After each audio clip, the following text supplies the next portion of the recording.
Good afternoon, ladies and gentlemen. I have with me two wonderful women. One, a development professional who's also a women's rights activist and who has just come out with her book called Mannequin. And I have to my right Shvetha Jaishankar, who has come out with her book, Gorgeous. And here we are to talk about fashion industry, the seemly and the unseemly.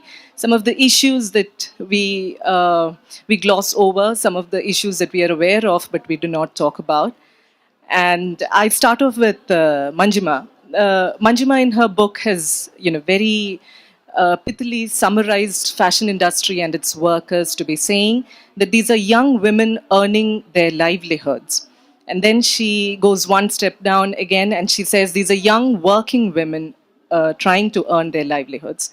So Manjima, what was your point of revelation wherein this whole glamour industry was demystified and you came to that point to realize that there is so much more that goes behind the onstage glamour and the makeup and the tantrums and so on and so forth, and that there are actually ambitions, that there are payment problems, and that there are so many other issues that plague the industry. Thank you, Susan. I think I entered this issue really looking at what kinds of work were young women were attracted to post globalization in India, and this was one of those fields. So at that time, there were hordes of young women coming from small towns, wanting to try their luck at being a model or being a beauty queen, because it looked to them at that time there were a series of wins at global levels. So they felt that they could win. They could be the next big winner. They could hit the jackpot. So there was this phenomenon that was happening. Was what I set out to study. I didn't set out to actually bust any myths or anything like that. But as I did my interviews, and through this method called ethnography, where you actually stand in the feet of the women, the people you're interviewing, and you see the world from their points of view. So I'd actually credit the methodology as being very important because it allows whoever you're interviewing to have center stage. So looking at their worlds from their points of view was very important, and it sort of then stripped away all the dazzle that we see, and I was able to actually see it as an industry, them as laborers, and able to see all those connections and relations which they were trying to navigate, and all the hurdles that they were going through. I mean, it's not easy in our country for a young girl to come from a small town or village and become a model. I mean, there are so many hurdles and obstacles she has to pass at every level. So that realization in itself was significant for me. Financial independence in our country for women is very, very low. I mean, we have one of the lowest female work participation rates in the world. And for various reasons, for family, for the overburdening of women with childcare and the gender roles that they have to play up to all the time. So I think that's sort of where I came. Shweta, much of what she says in terms of the gusts of wind, that blew across India in the late 90s or the early 2000s. I mean, it must be resonating with you because that was exactly more or less the time that you burst into the modeling scenario, and you were modeling, you were a beauty queen as well, and then you straddled another world of moving to business studies and global sport management, and now a writer. How much of what she says resonates with you in terms of the demystified glamour part of it, the actual problems of the modeling world in terms of payment issues, in terms of, let us say, the labor issues? How much of it resonates with you from your experience as a model? So I think, to hear someone, a researcher, to say that modeling is work and it's labor and it is difficult to break through is comforting, because for years I had to defend that, I didn't just walk for a living, right? Because I think at some level, modeling is seen as something that's very easy. It's easy money, it's easy partying, it's all of that. But the fact remains is that while I didn't come from a small town, I came from Chennai. the platform that allowed me to even create a space for myself was the Femina Miss India. At that point, a very reputed beauty pageant. And, of course, you are part of a system where your viewpoint is very different from Manjima's viewpoint, right? So my viewpoint wasn't that I'm part of this globalization movement. What I was trying to do is to create a space for myself or create a career. So from seeing the world from that perspective is quite different. Yes, now looking back, clearly globalization brought in a lot of brands, and brands needed endorsers. And at that point, I'm talking about the late 1990s, early 2000, models were still, very much revered for as being, ambassadors of brands. Today, of course, that baton has been handed over to Bollywood, as we all know. That's a different story. But moving on to that, I mean, one of the reasons I chose to exit modeling early and move on to something else was to create that backup, like a backup server idea, right? Because you know that it's short-lived. You know that there are all these... it is an industry that, let's say, promotes vanity, not negatively necessarily, but it is an industry where you are chosen for the way you look at one level. Of course, your work ethic matters. You need to show up on time. You need various other aspects. But by and large, you are in a space that's defined by age, by beauty. And you have to come to terms with that if you want to be part of it. If you want to fight it, then you're just fighting against yourself. And what's fashion industry's relationship with food? Because there's so much of talk about, and it's a fact as well that to look a certain size, to look a certain way, and the problems that come with it in terms of anorexia, in terms of bulimia, and so on and so forth. And then bang on, we have a model writing about food. How has the transition been, or what was the thought process which went to writing specifically on food, coming from an industry which has a vexatious question with food? Well, I mean, this is a joke I often tell my friends, right? So when I first told people I'm writing a book about what models eat, they told me that it must be the world's shortest book, right? Because obviously, what do models eat? And while that actually isn't true, and that's one of the reasons, I chose this journey because I wanted to dispel some of these generalizations that I faced.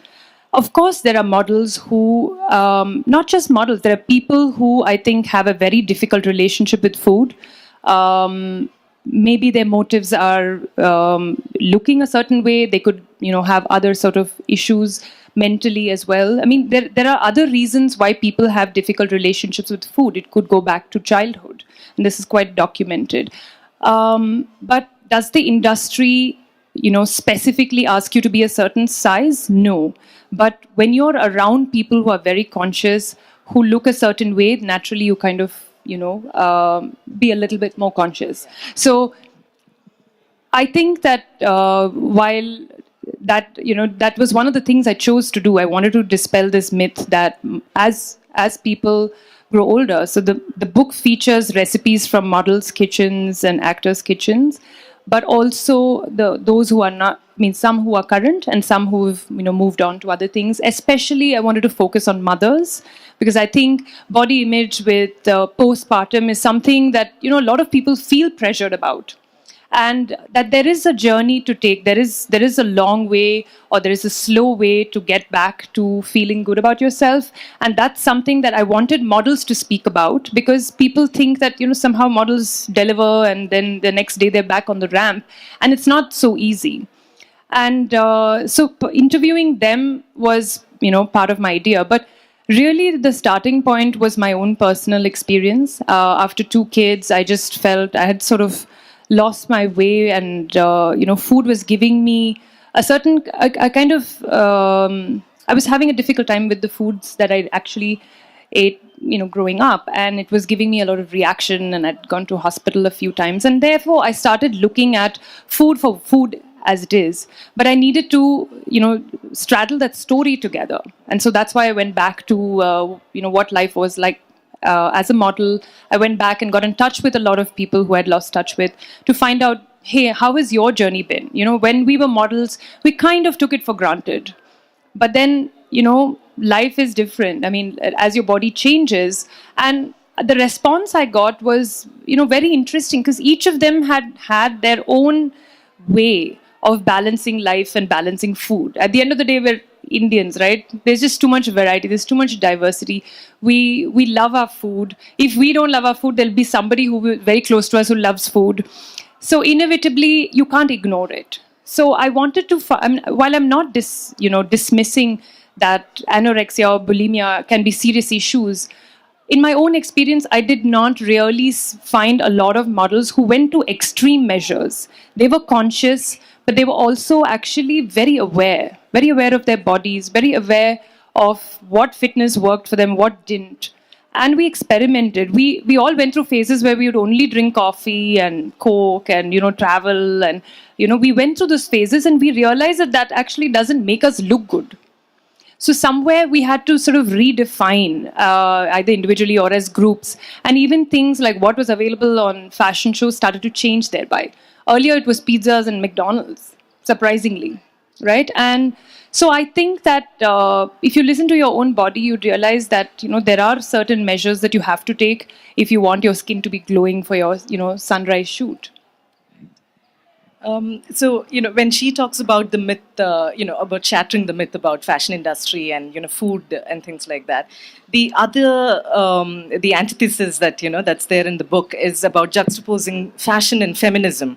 And somehow, it's always made out to be opposed to each other, though there is an increasing wave or a new generation of feminists who think in practice that fashion is not opposed to feminism, and that feminists can also be donning makeup, can be in colorful clothes, and one is almost reminded of Chimamanda Adichie's speech, which actually says that the earlier wave of feminists had to sort of de-strip themselves of glamour to make a point, to sort of stress the fact that they are equal.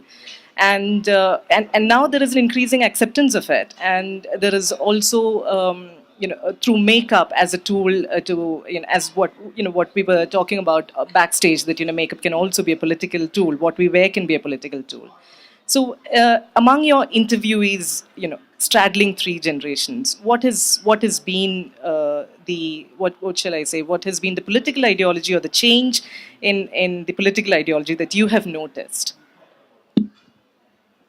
Susan, more than amongst models, I think I've seen a huge change amongst feminists and feminist groups where I work. I think in the earlier generations of feminists in the 90s really saw beauty pageantry and so on as objectification and commodification of women. And there were a lot of debates around that, especially in Bangalore when the 1996 Miss World was held here, and there were protests against that, led by, Vimochana and women's groups in Bangalore.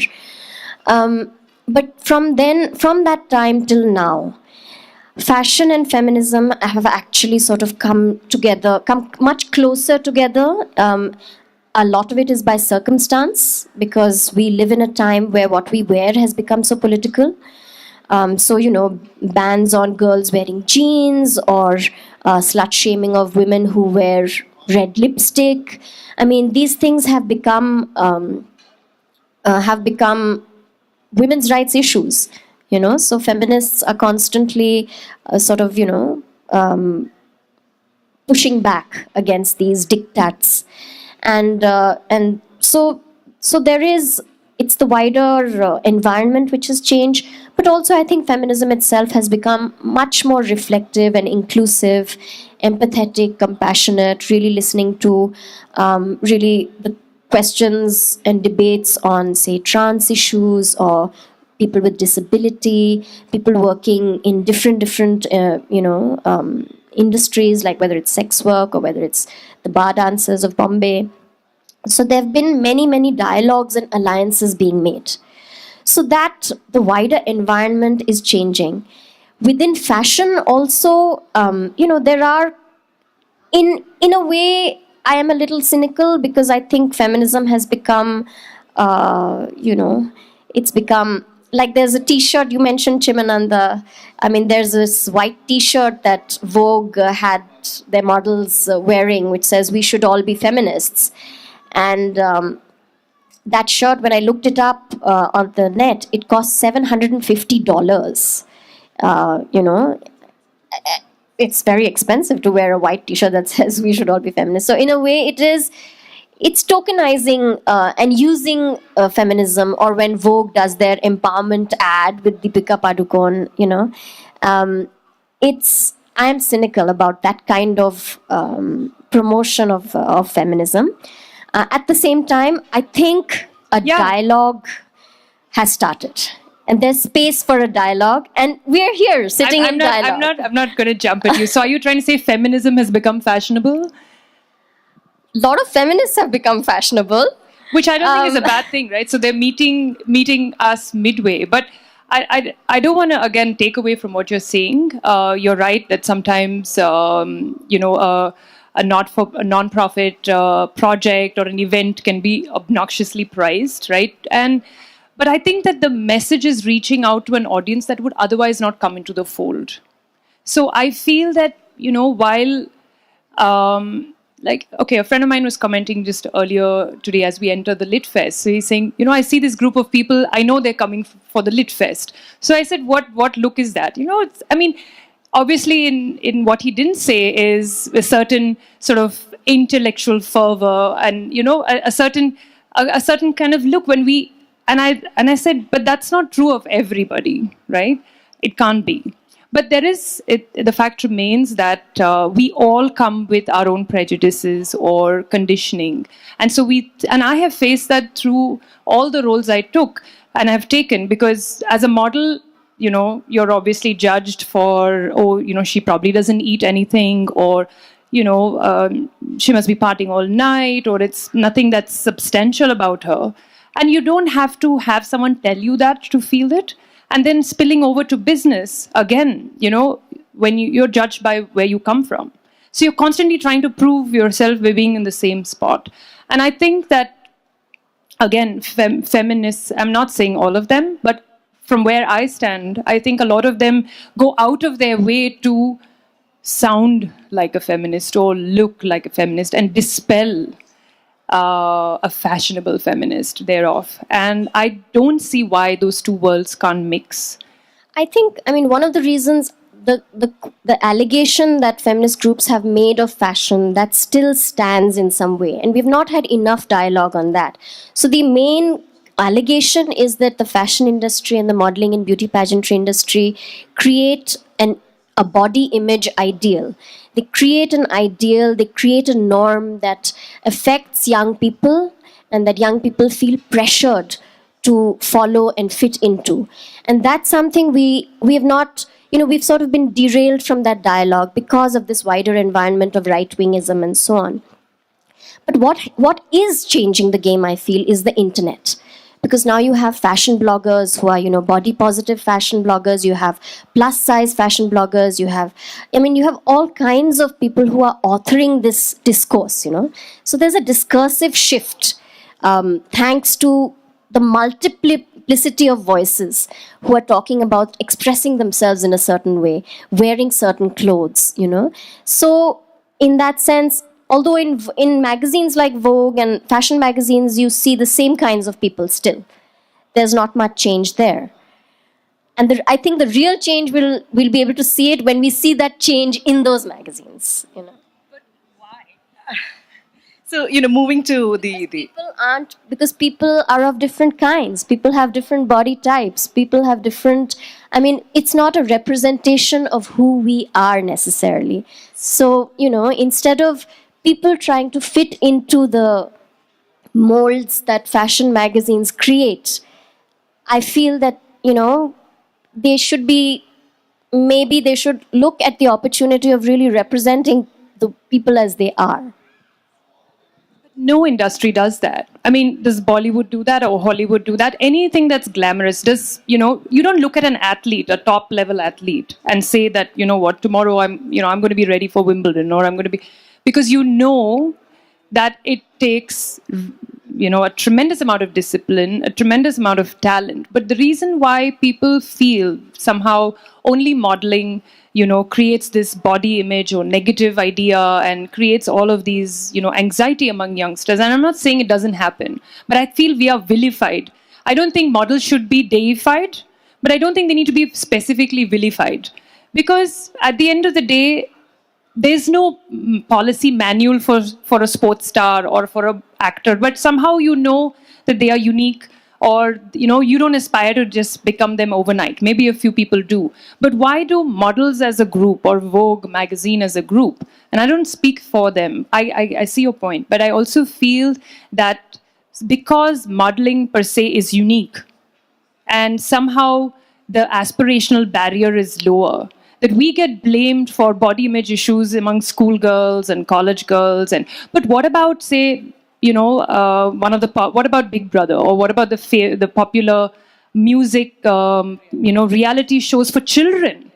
I mean, Little Miss Sunshine all over the place. But that's what millions of people are watching in India.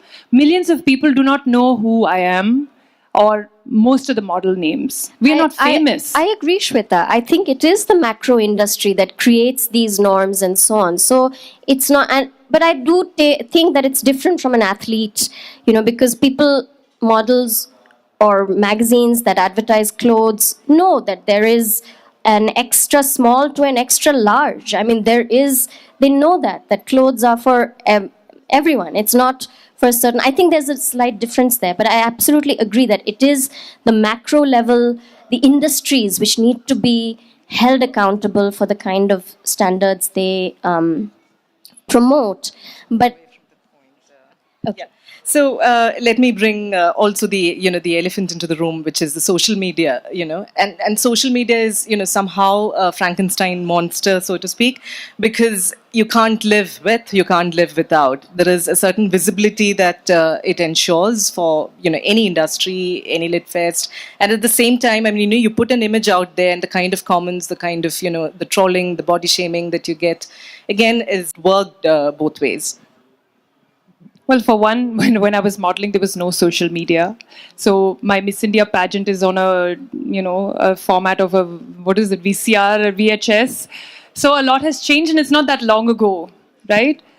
But I think, food is a good comparison, because I think today the kind of food blogging and the kind of photographs people put out there makes you feel anxious as an everyday cook.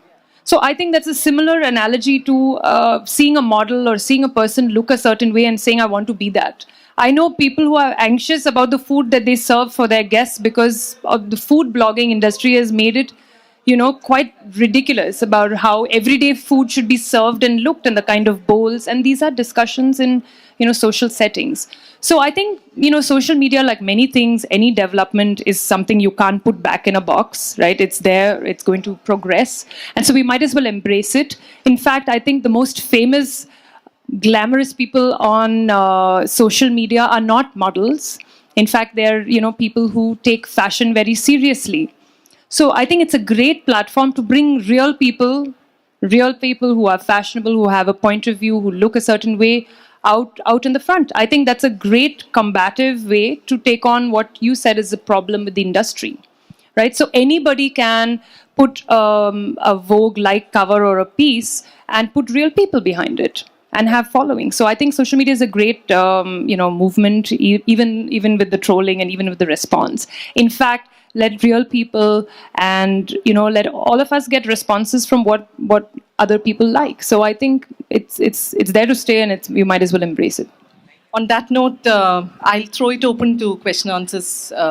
Questions from the audience. If anybody has a question to be put either to Manjima or Shvetha. Yes, ma'am.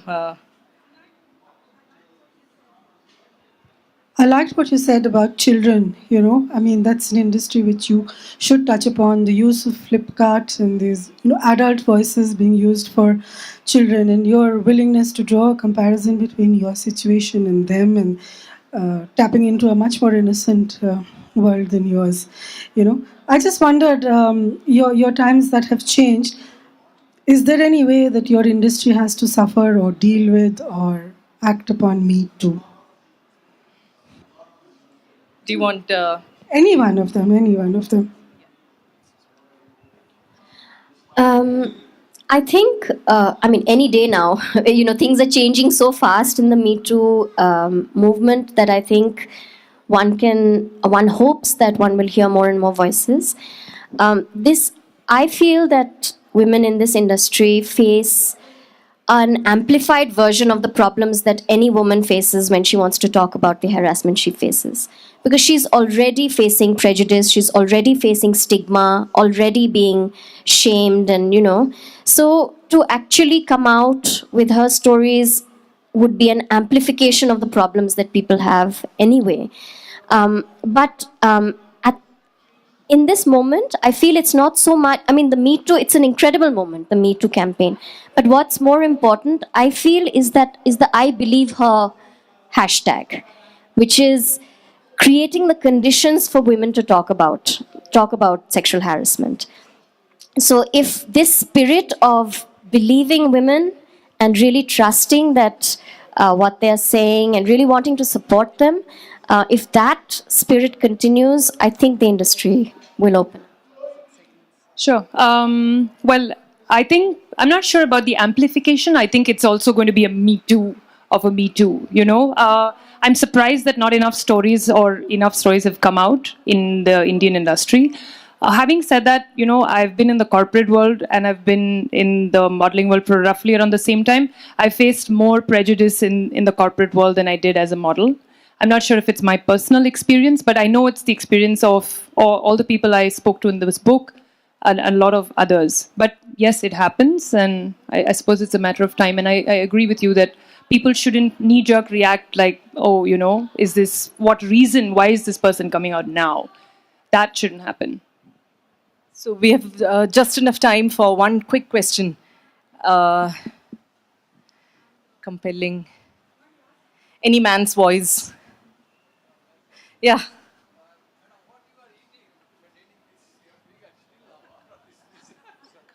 Yeah, Read the book. Yes, because I feel that some tip for us that how we can maintain this our figure like you. Thank you.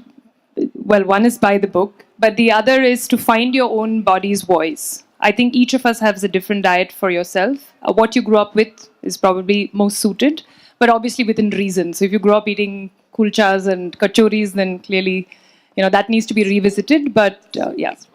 So I think I need a woman's voice, a sane woman's voice into, to put. Yes, ma'am. This would be the last question. Yeah.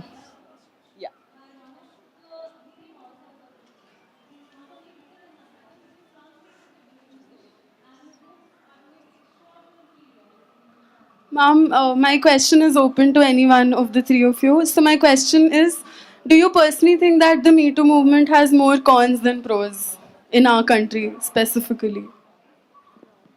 I think it has more pros than cons, but it does have some cons.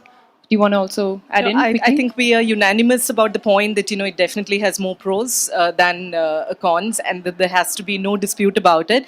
It's just that as Shvetha also brought in the word earlier about having more layers into it and having more nuances into the conversation would probably help this to be put in perspective. But with that, I have to wind up a rather very very enlightening session with Manjima and Shvetha.